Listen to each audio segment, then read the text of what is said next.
A new piece of equipment here is the hip abductor and adductor. So you can work both your inner thighs, outer thighs and glutes. Here are just for resting the weights. You can store the weights on the side of the machine. It doesn't actually add anything to the exercise.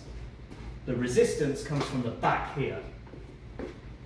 So you take a weight, place it on the back of the machine.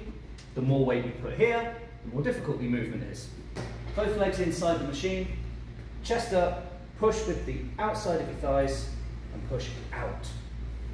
Working the glutes here and outer thighs. But it's not just this exercise you can do, you can also do the other way. So, you've got handles just here. When you don't have to twist them. When you lift, you can rotate them round to the other way. Same with this side. Lift, rotate round the other way. So now the pads are on the outside. With this handle here, you lift and you adjust to the desired distance that you're looking for. So let's go to, say, out there. I'm then going to sit with my legs now on the outside of the machine, not the inside, and I'm going to push with my inner thighs and push my legs together. So I'm now working on my inner thighs.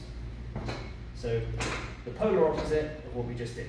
So you can work inside and outside on the same machine.